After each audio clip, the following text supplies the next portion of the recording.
All right, John, returning to international news right now. As troops continue to surround Ukraine, President Joe Biden is urging all Americans in Ukraine to evacuate immediately. And he spoke with both the Russian and Ukraine presidents over the weekend, hoping for a peaceful solution between the two, but also reaffirming that if Russia invades, the U.S. would respond swiftly and decisively.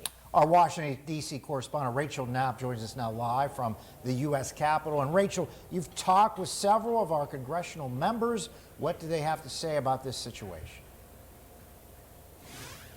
Our congressional members are keeping a close watch on the situation. They want a peaceful resolution, but some say this is a big test for the Biden administration. Our congressional members are monitoring the escalating tensions between Russia and Ukraine and hope it'll resolve through diplomatic measures. They worry Russian President Vladimir Putin's actions are speaking louder than these diplomatic talks.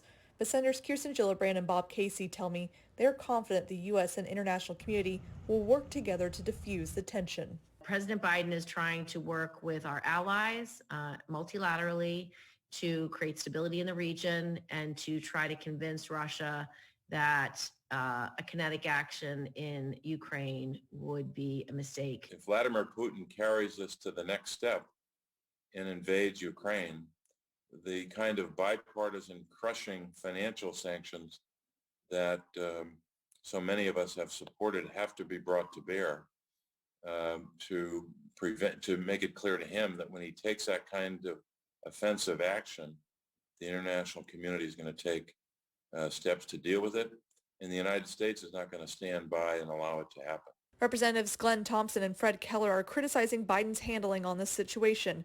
They look back on Biden's troop withdrawal from Afghanistan and worry Biden lacks strong foreign policy. His administration has emboldened thugs and bullies and bad actors and terrorists to do bad things. And so most recently, we're seeing that in how Russia has amassed over 100,000 troops on the border of the Ukraine. Their priorities are more about the woke culture with our military, climate change and all these other things, right? Rather than energy independence, standing up for our allies and making sure our adversaries don't have resources with which they can wage war. If Russia invades Ukraine, congressional members tell me that imposing financial sanctions will be a strong move against Russia. However, they're cautioning against sending troops over to Ukraine. Back to you.